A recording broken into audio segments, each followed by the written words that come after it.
Hey guys, welcome to Selective Prep Mathematics, test number 48. This is our solutions video. So before we start, we're just going to go through an overview of a few topics. The first of which is simultaneous equations. So simultaneous equations is when we solve two equations, okay, and we have two prenumerals or two variables, which we're trying to find. So I've got some examples here, and the two types of methods that we can use when we're simultaneously means at the same time solving equations, okay, is one, elimination, two, substitution. So in elimination, we're subtracting or adding the two formulas or the two equations that we have together to try and get rid of one of the letters. Okay, if you're a bit confused about what we're doing, don't worry, because I'm about to go through an example. Substitution is using one of the equations to find one of the letters in terms of the other letter and then substituting it into the other equation. So we're replacing, for example, we're finding A in terms of B in this first equation, substituting the value of A.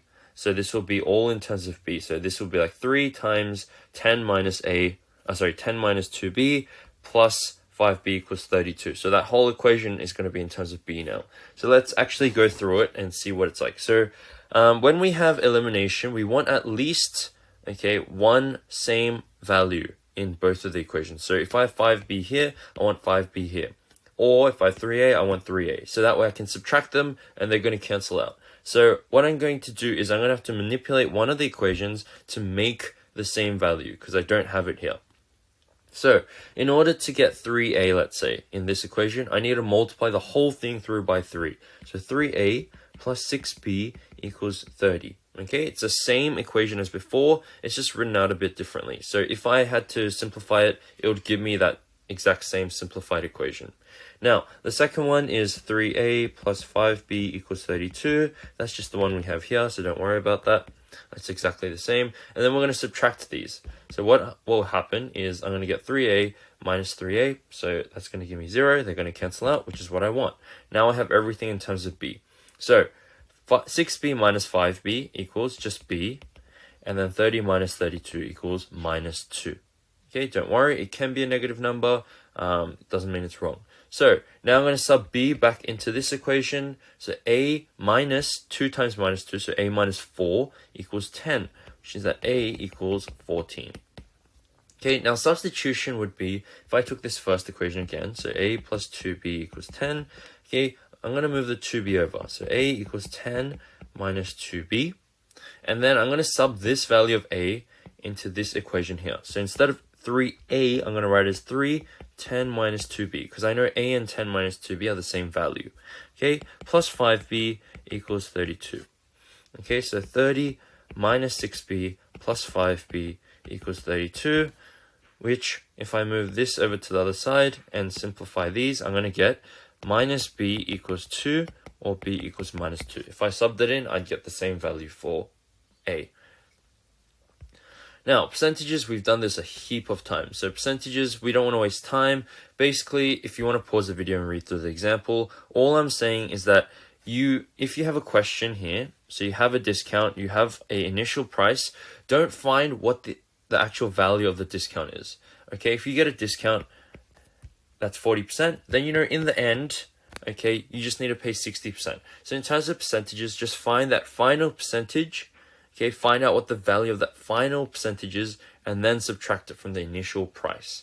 Okay, if you're not sure what I mean, there's an example right here. So this might seem a little simple with this short question, but when we get longer questions with a bigger number of steps, okay, the amount of time or the difference in time taken is going to be a lot bigger, sorry. Final little bit of our overview is converting percentages to decimals or fractions or vice versa. So a decimal is a percentage divided by 100. Okay, so percentage, if a percentage is 90%, then our decimal is going to be 0.9. Okay, oh, there you go. So a fraction, okay, is going to be a decimal in whole number form. Okay, so we can see here 0.9 equals 90%. Which was just the percentage divided by 100. But that actual percentage divided by 100, that is our fraction, okay? And so that gives us our fraction, and then you can simplify it. Now, let's get straight into the questions because we've spent a bit of time on the overview. So the first question is simultaneous equations. So we have 8 T-Rex dinosaurs. I'm just going to call it 8R because T-Rex and Triceratops both start with the same letter. So Rex for X, I'm going to use R. And then, oops, I'm running a little low, but we'll get this done. So 2 Triceratops, so plus 2T equals 160 tons. Now, 7 T-Rexes plus 3 Triceratops equals 165 tons. Now what I'm going to do is I'm probably going to use elimination in this case. So in this case, I need to actually manipulate both equations. So I'm going to try and make 2T and 3T both into 6T. So multiply everything by 3 and multiply everything by 2. So that should give me for A, that should give me 24R plus 6T equals 480 tons. For B, that should give me 14R plus 6T equals 230 tons. Sorry, 330 tons. Now I'm going to subtract these two, and that should give me 10R, and then these cancel out, equals 150T, which means that 1R equals 15 tons. Okay? And they're asking for what 5 T-Rexes are, so we want to find 5R. 5R equals 75T, which is B. Now, next question is a fractions or percentages question. So Max needs 40 questions, has 40 questions, and he needs to get at least 95% correct. So what's the 5%? Okay, what's the maximum he can get wrong? So if we have 40 questions, then 10% is going to be 4 questions, which means that 5%, which is the maximum he can get wrong, is 2 questions, which is part C. 3. So Owen's red car, this is going to be another simultaneous equations question. So Owen's red car was 5 times as old as his blue car. Okay, this is 2 years ago. So let's say right now, the red car is R years old, and the blue car is B years old. So R minus 2, so 2 years ago, R minus 2, okay, it was 5 times as old as the blue car 2 years ago. Okay, so 5 times B minus 2. So the blue car's age 2 years ago. Now, 1 year after now, the red car, so R plus 1 is going to be only 2 times older. Okay, so the same logic follows. This is going to become R minus 2 equals 5B minus 10. Simplify, you get R equals 5B minus 8. This one is going to be R plus 1 equals, so I'm going to keep this, R plus 1 equals 2B plus 2, R equals 2B plus 1. So we have 2 values for R, which means that this is equal to this, right? So they're both equal to R. So 5B minus 8 equals 2B plus 1, which means if I move B over here and 8 over here, I'm going to get 3B. So minus 8 is going to become plus 8 when I move it over, equals 9. Therefore, B equals 3 right now. Alright, figure below is a rectangular prism. We're just finding the surface area. So we have 2 times, okay, this face and then the face behind it, which is 20 times 15, plus this face and then the opposite face, which is 2, and 30 times 15, plus 2, and then the top and the bottom face, which is 20 times 30. Okay, now 20 times 15 might seem a little hard to do, but in your head you can just do it as 2 times 15 times 10. Okay, split the 20 up, 2 times 15 times 10, so that's going to be 300. This is going to be 450 if you do it the same way, and then this is going to be 600. Okay, so we have double that, so 600 plus 900 plus 1200 should give you 2700. Alright, question 5.